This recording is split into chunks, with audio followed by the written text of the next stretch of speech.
Bismillahirrahmanirrahim. In the name of God, the all-compassionate, the all-merciful. Welcome to another episode of the Radio Resistance podcast. As always, I'm joined here by my dear brother, Zubair John. Today we're diving deep into an aspect of the Afghanistan crisis that doesn't always make the headlines. Now, we all know that the situation in Afghanistan, especially for women, is dire. It's been called a gender apartheid, which is a heartbreaking yet sadly accurate description. And the plight of Afghan women is an urgent, important issue that deserves the world's attention. But just like the whole iceberg metaphor we've shared in previous podcasts and also on our social media pages, where what you see on the surface is only a fraction of the whole story. There are other aspects of the crisis that often get lost in the mix. And that's what we're going to be discussing. One of those issues is what we're focusing on today. We'll be talking about the presence of the Pakistani group, Tehrik Taliban Pakistan, TTP, hanging out up in Afghanistan's northern provinces, right along Tajikistan's border, north and northeast primarily. They're building connections with, or strengthening, I should say, their connections with Afghan Taliban, and that's stirring up a lot of concern. It's shaking up the region's already very delicate balance and posing potential security threats, especially for those countries in the region. Um, and so, yeah, in this episode, we're going to unpack all of this. We'll delve into the TTP and Taliban's relationship.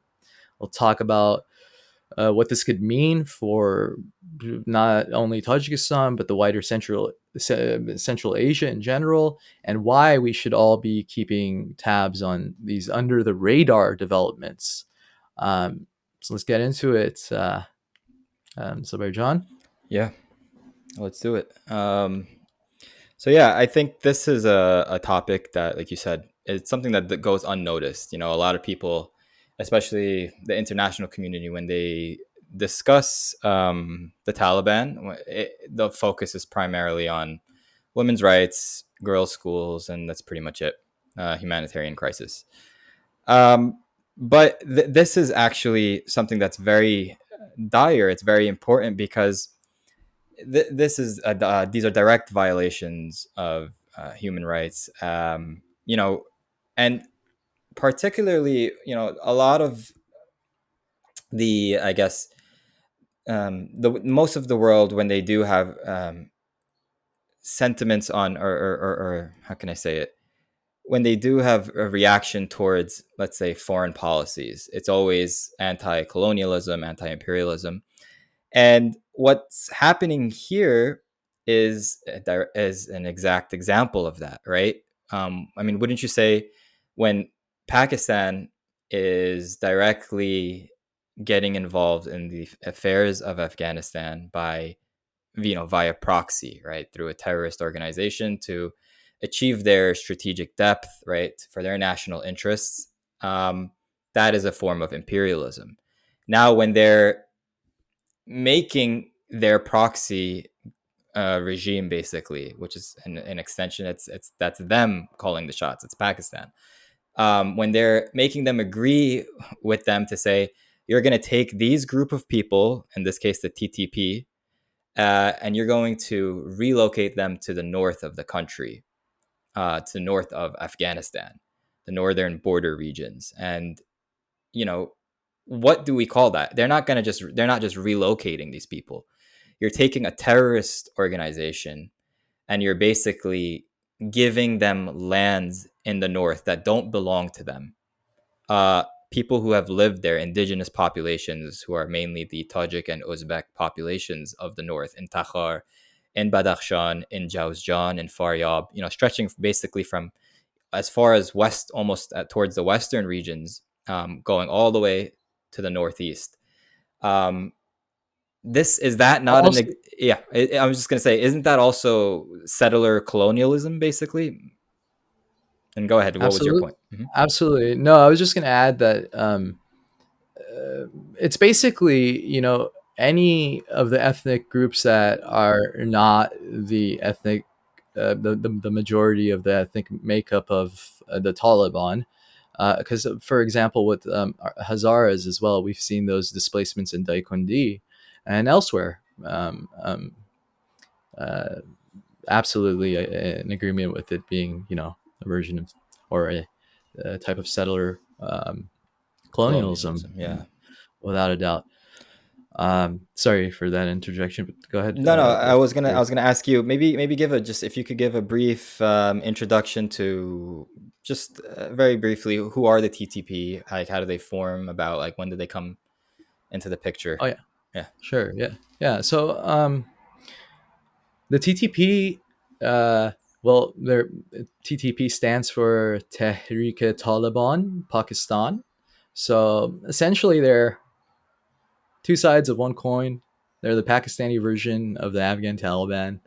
But to give a little more of a background, they emerged in Pakistan around 2007, and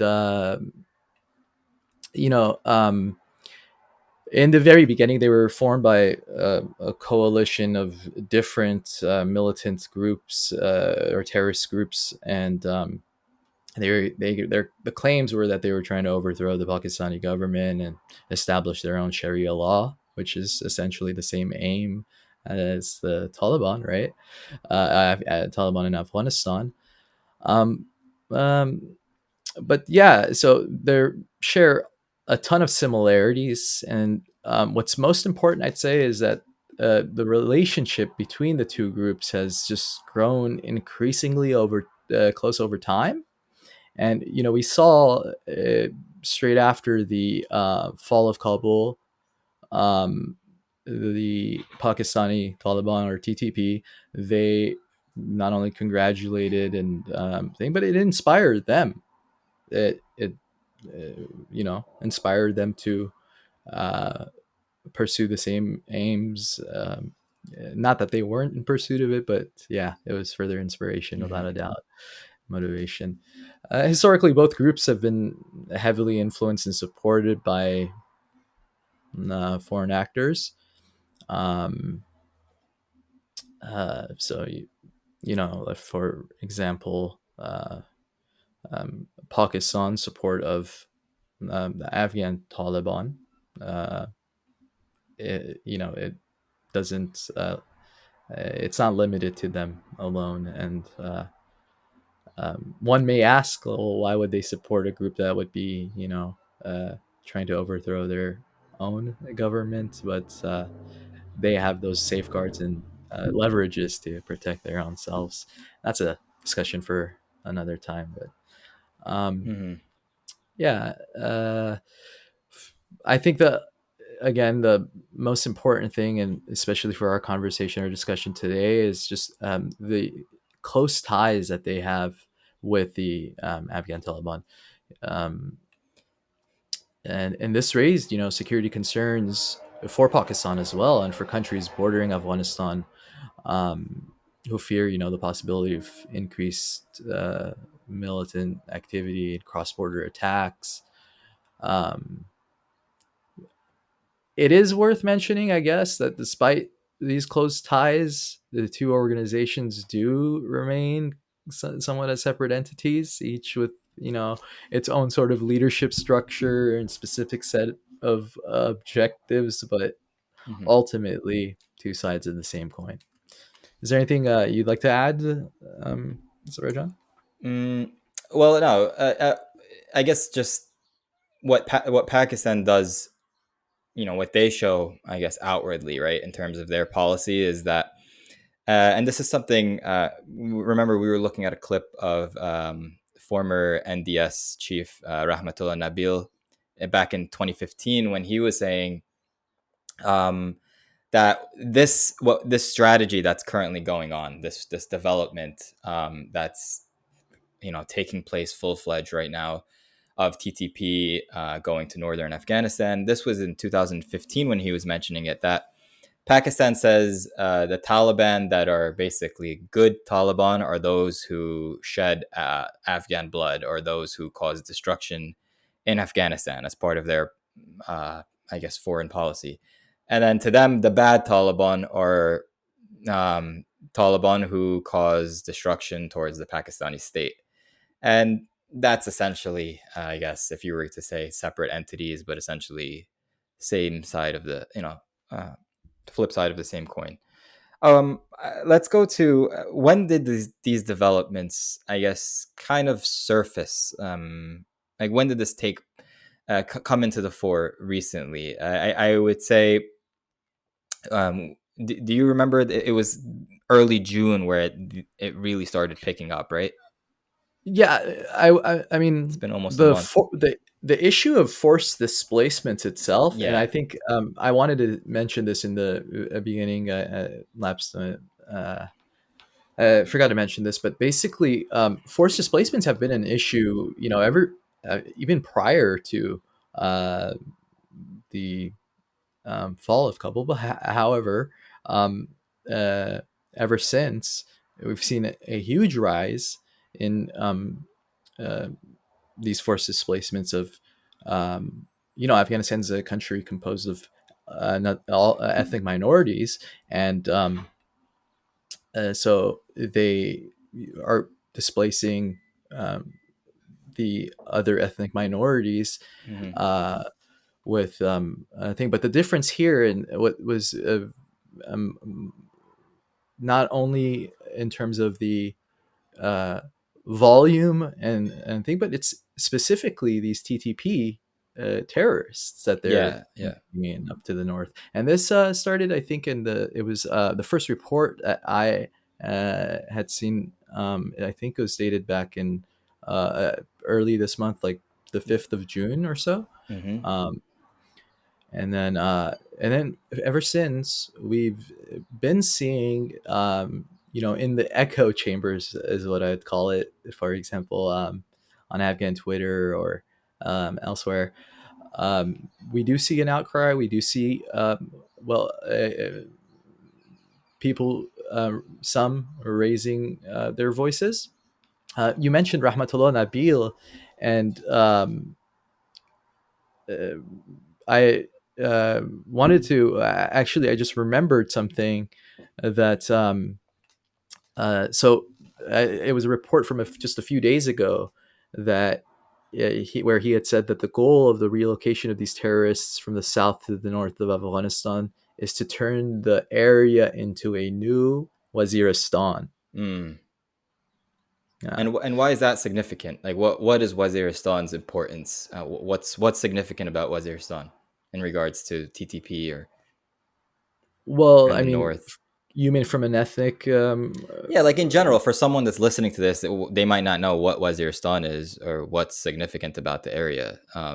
That's a stronghold of what the TTP, where the TTP are, where their clan and their tribes are.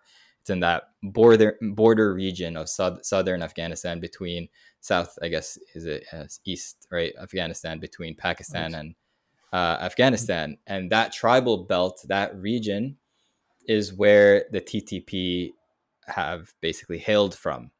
And also the head of their tribe, their founder, Baitullah Masood.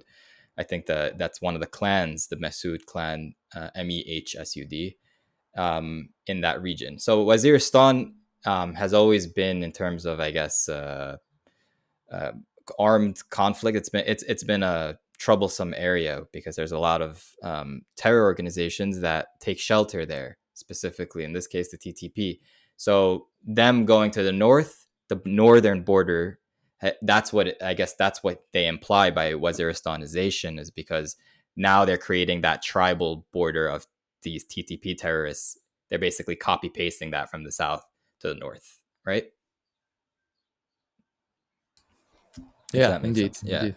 I Oh, think you were muted. absolutely. Okay. Yeah, Um, yeah. yeah, and I just wanted to what you mentioned June 5th. You're right about that. I pulled up the article. There was one of the earlier reports of this specific development was June 5th, from VOA, Taliban transfer, Pakistani immigrants, they wrote in the title, to other provinces of Afghanistan. But then when you read into it, the Taliban government says it plans to move thousands of Pakistani TTP who have settled in border provinces to other parts of Afghanistan, as it is believed to be linked to the rise of terrorist incidents in Pakistan. And this is confirmed by the head of the Taliban regime in Afghanistan, Zabihullah, their spokesperson, Zabihullah Mujahid, as well as Pakistan's government as well. So it's not a secret, and it's not. I think one of the misnomers, some people were trying to justify this in some way. They were trying to say that these were just regular refugees. These are just normal immigrants, but it's not. These are TTP terrorists.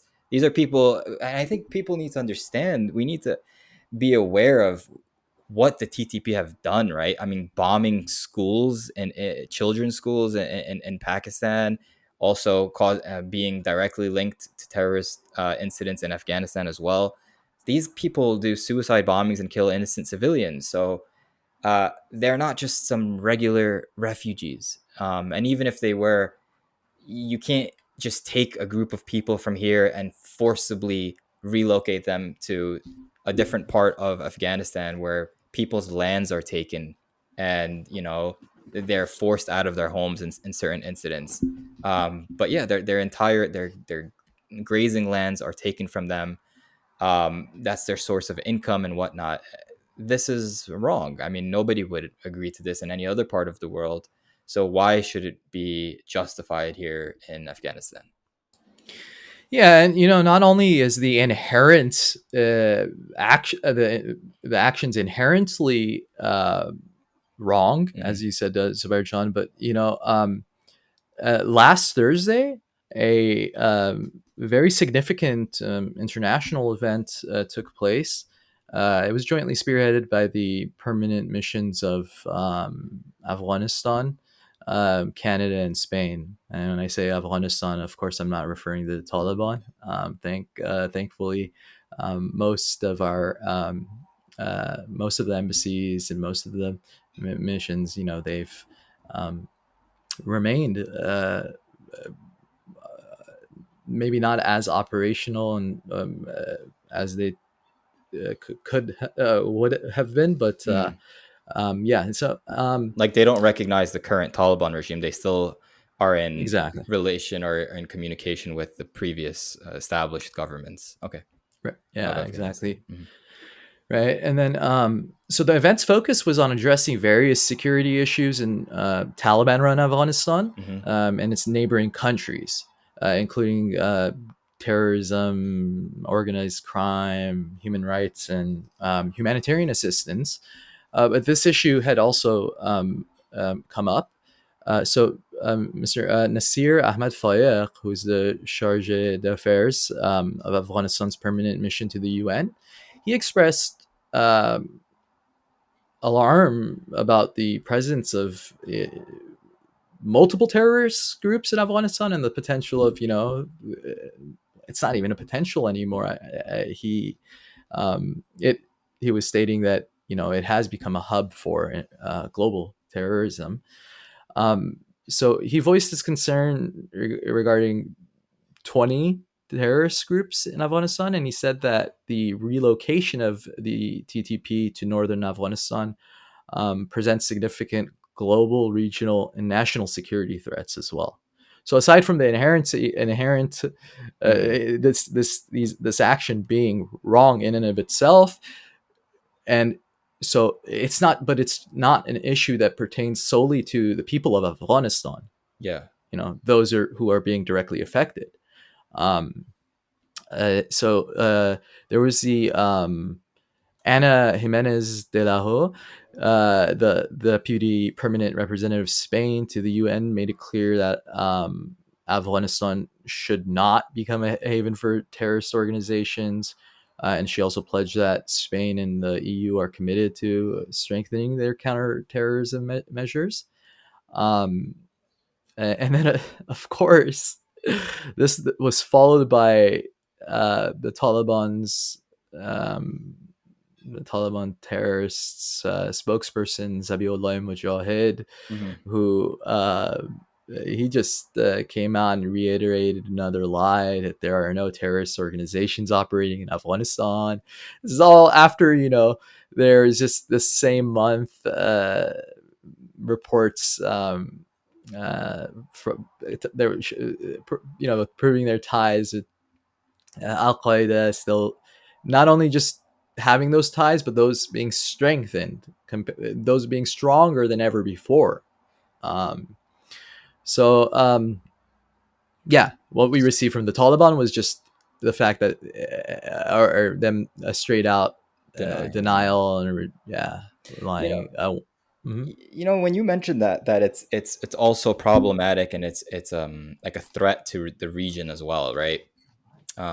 Security wise, I think that this needs to be actually thought about, and contemplated and analyzed by not just of course foreign countries and their security powers, but I'm talking about like ordinary people, right? The reality is that terrorism is like it's real. We're not just saying these things to cause fear, or to stir up like a, a war. Like, do you get what I'm saying? Because I know sometimes you hear this was parroted most by some people would say warmongers and those war hawks from other administrations in the past, that terrorism, this war on terror, we need to deal with this. But the thing is, it's a reality. Like when I just mentioned earlier what TTP had done in suicide bombings in schools and stuff for no reason at that point. I mean, they weren't being targeted by like the war on terror wasn't focused on them, right? In Pakistan. So why were they still doing it, right? Terrorist organizations, they have links with each other. They support each other because at the end of the day, in their twisted ideology, it's a real thing. Their conception of what jihad is, this global jihad, that we need to basically attack these Western countries, or these countries, these governments that are not Muslim to them. That we need to attack these places. So when TTP is going to the north, when you're saying that causes regional security threats, what does that actually mean? Is that there are other terrorist organizations like in the southern portions of Uzbekistan and Tajikistan, or what neighboring countries, that are now more comfortable because they're like, oh look, TTP is up on the border now. Now we can come in and out. We can strategize with them, and this stuff was taking place before 9/11 happened, and foreign governments, let alone common people, were ignoring this, and they didn't care about this. And then lo and behold, all it takes is planning and coordinating for several years or however long it takes in a region where you have the freedom to do that, you know, and lo and behold, you have a terror attack on the west somewhere. And then you can't come crying about it later and say, oh no, see, this just happened and now they're going to go bomb our countries. Well, no, you should have been actively discussing it now. You should have been, instead of I don't know, whitewashing the Taliban and say, maybe you should critique them, and you should say, well, why are you guys in bed with Al Qaeda, right? Why are you guys in bed with TTP? Why are you guys in bed with all these other terror outfits from in the north that are coming in from other regions? So anyway, I think that needs to be analyzed Absolutely. a bit more. It's not just some war hawk. We're not just beating the drums of war here. No, no, absolutely. And it's not like it's just happened overnight or anything, right? So in relation to that meeting, right? What that was, the United Nations Security Council meeting, right? Um, there was also one other individual I wanted to mention, who raised and he raised awareness specific more so than the rest on this issue specifically, and just it's a little bit of further evidence for the point you just made on how um, other nation states within the region specifically are have raised these alarms even prior to uh, in the past, but also specifically in that meeting. So we had the permanent representative of uh, Tajikistan to Tajikistan mission to UN present as well, and uh, what he said was that he reiterated their support and solidarity with the people of Afghanistan as they grapple with an increasingly complex socio-political economic situation. Mm-hmm. And when he was speaking about the violations of human rights, um, he mentioned that it particularly against women and girls and the ongoing ethnic discrimination against the non-Pashtun population. That's Mm-hmm. essentially what it is, right? It's discrimination and discriminatory policies um, meant to do exactly what some may think others are trying to do: cause more instability, perhaps Division. division to a point of civil war, Mm-hmm. though, to fit that narrative. These false narratives have been purported, Right. but now there are efforts being made to push the situation in the country to that To to make fit that it narrative. to make it like a reality, you're saying? Is that? Yeah, exactly. To Mm. fit that narrative, to fit the narrative that there is a civil war. Our president here, Biden, had referred to the situation as a civil war as well, and that's not what it is. That's not what is going down in the country. However, with these latest developments, Right. we're on the brink of these realities.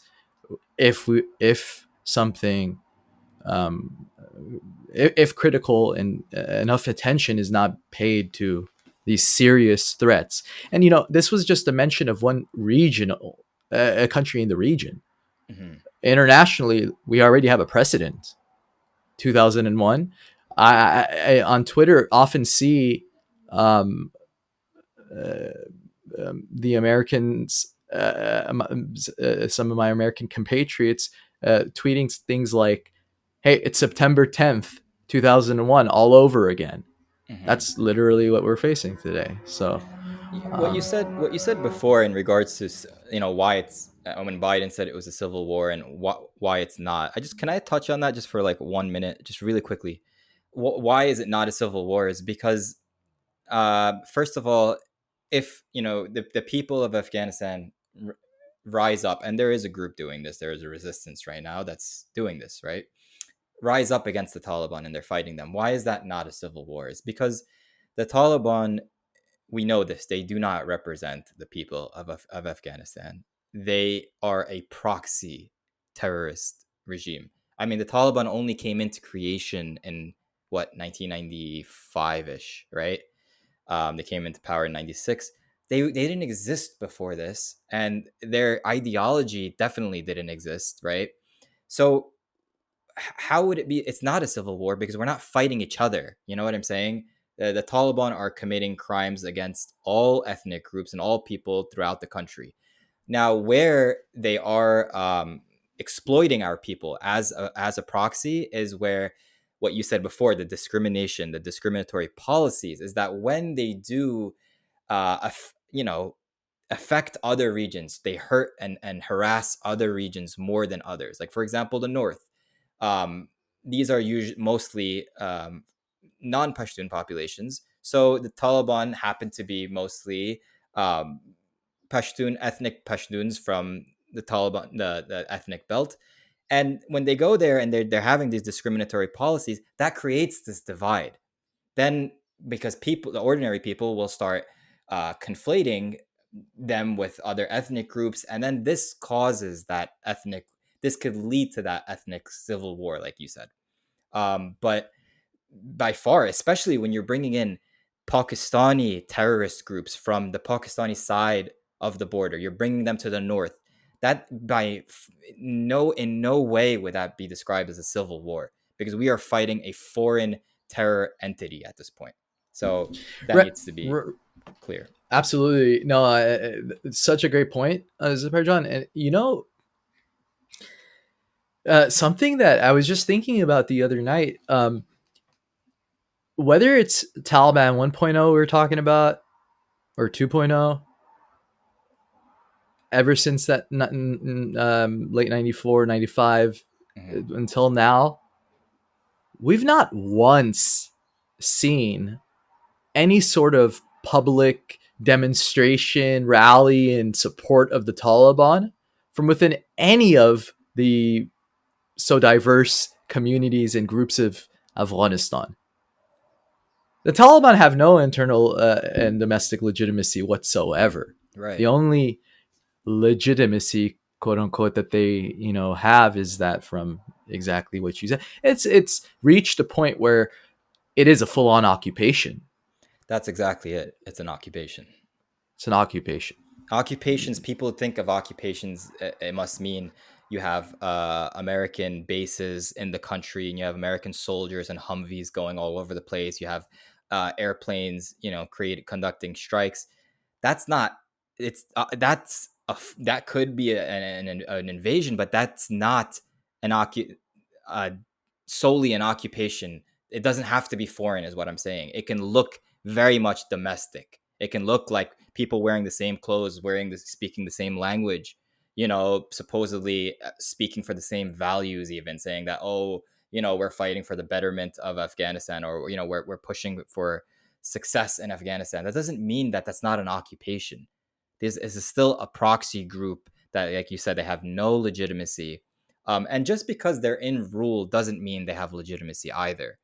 That needs to be clear. Just because people throughout Afghanistan are living throughout the provinces are, trying to make a living under their rule, and they say that, yeah, these are the people who are in authority. That doesn't mean that they have legitimacy. That doesn't mean that they say, yeah, we like these people, or we voted in. Where was the vote? I mean, why is it that the Taliban never agree to an election?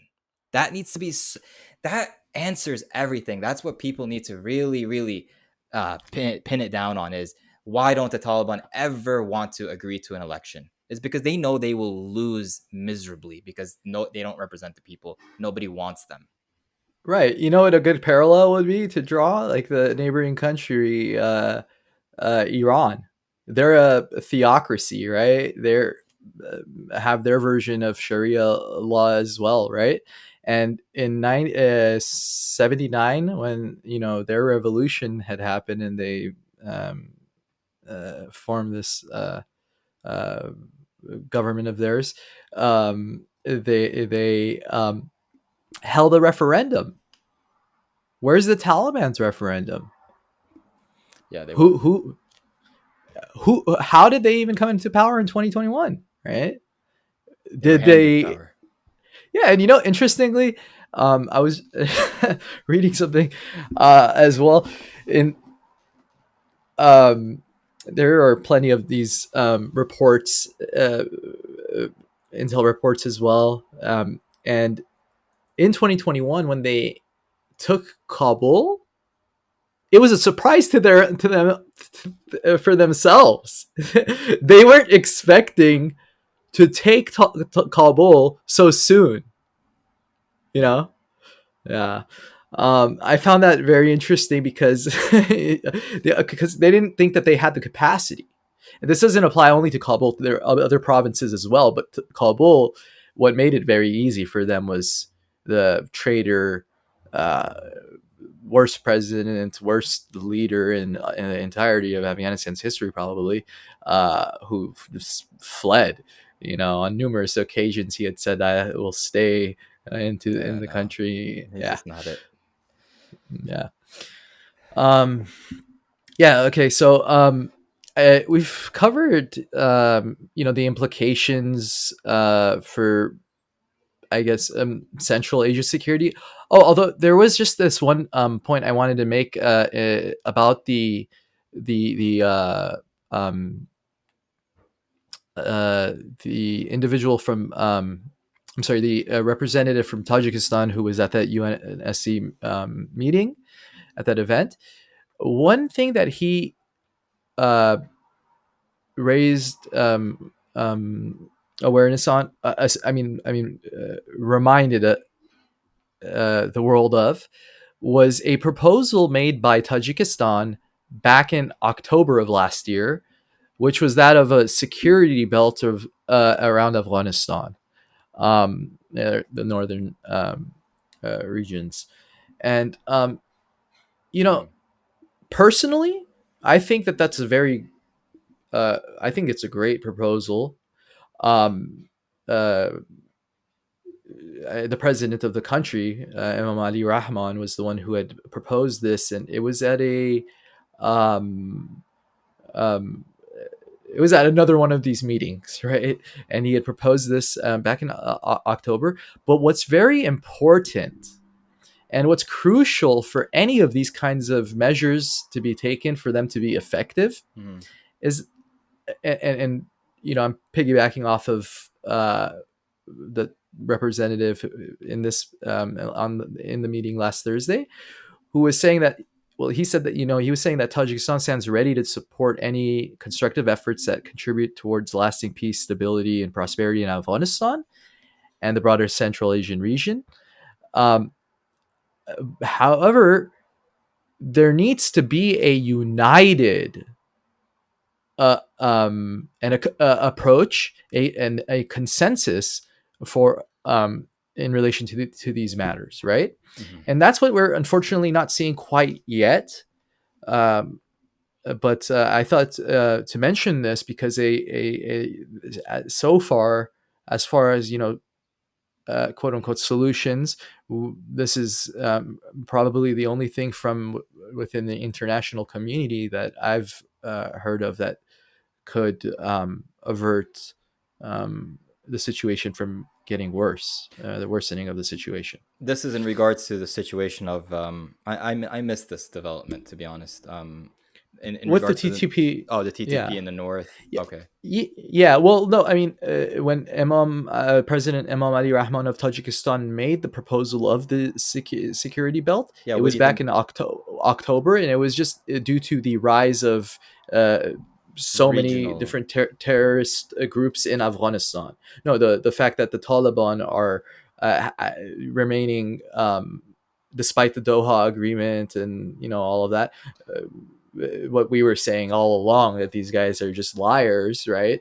And they kept their ties with all of these terrorist organizations, including Al Qaeda, and especially Al Qaeda, right? And Um, what would you say proves that they have, like that what's an example that they have kept those ties? Because we can say these things and someone listening might be like, yeah, but you guys are just you might be lying too. Like maybe they're just biased, but there's proof. Like we're talking about facts, right? So right? No, what would that be?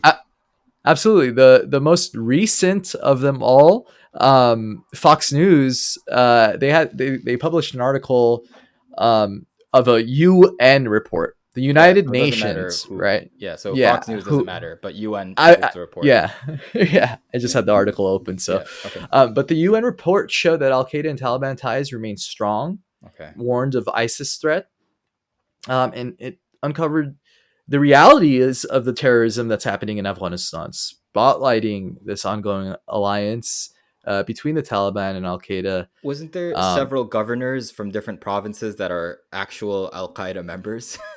exactly, all of those were mentioned in the UN report, and It we can was. parse through that if I you'd mean, like to. if you have it, otherwise that I mean, people can refer to it as long as we made a reference. And I think the one Yeah, before that was when the head of Al Qaeda was bombed in Kabul, Ayman al Zawahiri, who was in like the safest region in the middle of Kabul.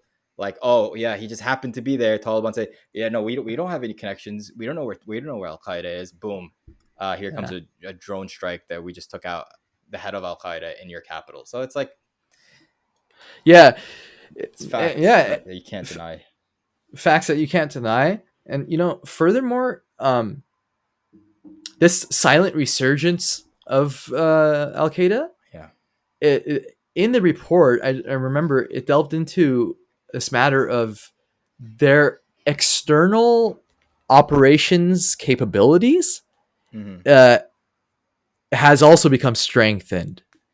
Okay, so this is something that's interesting. Those who say that, hey, it's September 10th, 2001, it's a great analogy, but the reality of the situation is that it's much, much, much worse. The facts, as Zobairjan, you just said, Mm. show us this. The situation is much worse. You have uh, over 20 different terrorist groups, Yeah. um, all struggling for one and one thing only, that being who takes the power. But they share the same, ultimately the same ideology. There might be some small little differences between one or the other, but it's just a struggle of power struggle between terror groups. This is the Haqqanis, and having um, the upper hand at the moment, perhaps. But So these the things constantly change. Yeah. and the thing is, when they were like, okay, so you could say September 10th, 2001. At that time, one other thing is that the technology has increased to such, we can't even imagine. Like we see it, right? First of all, the widespread usage of the internet alone. Back in 2000, when they were planning this stuff all out in the, who knows, from the early mid 90s up until 2001, the internet wasn't prevalent like that. Wi-Fi wasn't around. Cell phones weren't around. The like a smartphone. You know how much a smartphone can do for these terror groups are all funded, and they all have access to these technologies. So their planning and coordination has also increased in terms of how effective they could plan, and they're doing it with free reign. I mean, they're all, as they have a base. That's what people have to understand when we say, oh, another September 11th is happening. The reason why it happened is because they had a base. When you have a terror regime in charge of a country, you have training camps that nobody was caring about. Nobody was bombing. Like nobody was could do anything about that in throughout Afghanistan, throughout those border regions in Pakistan. Nobody was saying, hey, you guys, what are you guys doing here? You have these jungle gyms and you guys are crawling around these, like, what are you planning? When their ideology is global jihad, what do you think they're planning? They're not getting in a workout. This isn't Planet Fitness. They're they're planning something. So now, Right. so now in 2023, when you have all that, again, that base, same exact thing, you have this terror regime in charge of a free country that you can do whatever you want here, and you have all these terror organizations planning and training again, right? Jungle gyms, all that stuff is happening again. I mean, nobody's doing anything about it. Nobody cares. So you can't just say, "Oh yeah, but we'll let them." Let's not get involved in other countries. But they're planning this again, and they have better technology. So again, when that 9/11 type attack happens anywhere else, and there's a reaction, and that reaction, you can't say, "Oh, you're not allowed to go hit them back because they hit you guys. They killed all your civilians and all these several different attacks. Are you not allowed to then go back and say we're gonna go hunt those bad guys?" So what we're saying is, instead of that happening then, and a prolonged war happening, take preemptive action now. There needs to be action taken against these terror organizations and the Taliban now, so that stuff doesn't happen then. So that invasion doesn't happen again. So that war on terror of 20 years, or whatever you want to say, that occupation that people like to, these sensationalist terminologies that they throw out there, right? Imperialist occupation and stuff like that. If you don't want that to happen, well, then you have to be aware of reality now, and something needs to be done about it. You can't just ignore it and say this isn't happening, this isn't real, because it's going to happen, and then you you can't say we didn't tell you so. Not just us, but the resistance front that's saying it right now, other countries and security entities that are saying it, that are warning. So anyway, that's all I got to say. Yeah. No. And I just wanted to add on one thing from that UN report. It was the UN Analytical Support and Sanctions Monitoring Team, and Luke Coffey from the Hudson Institute. he wrote a very compelling article Yeah. regarding the whole situation and proposed some solutions as well, some potential solutions. But I just want to quote from the article. So he's like, the latest report by the UN Analytical Support and Sanctions Monitoring Team regarding the peace and security of Afghanistan was published this month. Unsurprisingly, this report, the 14th since 2011, makes for grim reading. Running 27 pages long, it lays out in detail the growing transnational terrorist threats that have evolved in Afghanistan since the Taliban took over almost 2 years ago. The international community, um, and this is, just as we're wrapping up, I just want to share one of those proposed Yeah. solutions. Like, the international community needs to identify and work with non-extremist groups willing Yes. to fight terrorism inside Afghanistan. Currently, the top group is the National Resistance Front of Afghanistan, the NRF, led by Commander Ahmad Massoud, son of the late Commander Ahmad Shah Massoud, is the only genuine resistance against the Taliban and other terrorist groups like Al Qaeda, Daesh, and Jamaat Ansarullah. Most NRF leaders are not considered to be part of the corrupt political class that existed before the Taliban takeover last August. Many were involved in opposition politics and had been demanding reforms from successive Afghan governments for years. As the Taliban's brutality increases and it continues to mismanage Afghanistan's economy and security, the NRF is likely to grow in size and popularity. Um, yeah, again, just for uh, those links will all be included in wherever we publish our podcast. But Hmm. for further reading, you can look at those reports and see for your own selves. To those who are watching. Right. So that covers the um, you know we covered the geopolitical impact as well, Hmm. uh, and so I think as far as our agenda is concerned, we had the global response and counterterrorism efforts. I think that's somewhat covered as well. And is there any points that you would like to add, John? To I think no, um, I think we touched on everything. Of course, every one of these topics could go into way more detail, right? The history of the TTP and the history of forced displacements. All these things could go. We could go into much more detail, but no, that's pretty much it. Just to, I guess, quick recap.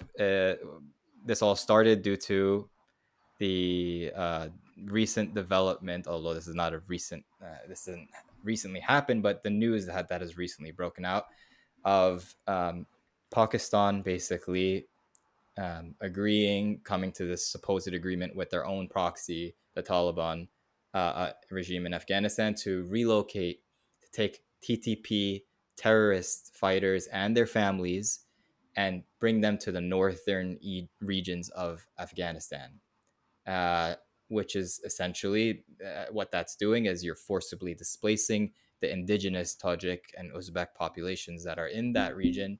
A lot of them, their lands are taken and they're forced out of their homes, and this is a crime. This is settler occupation. This is settler colonialism. This is a form of imperialism through, the Pakistani government, and this needs to be brought to the world's attention. Everyone needs to be discussing this because this that phenomenon is not just limited to what happens like in Palestine, for example. Right? Everyone there's outrage when it comes to that, and rightfully so. But then when it's happening in a Muslim country, when there's supposed Muslims that are doing this to indigenous Muslim populations, we don't hear anything about it. So these double standards, this hypocrisy, this whatever you want to call it, this stuff needs to be addressed. And yeah, that was the point of this episode. And then the other stuff that you mentioned, which was the security aspect in the region and the growing threat of their ties with other terrorist groups as well. yeah, Um, no, I have nothing further to add as well. Thank you to all of our dear subscribers, viewers. who tuned in, watched, listened. Uh, and for those of you who are not subscribed, please subscribe. We're on YouTube, Spotify, Apple Podcasts, the whole nine. Wherever your favorite streaming platform is, hit the bell for notifications, and looking forward to next episode of the Radio Resistance podcast. Thank you for tuning in.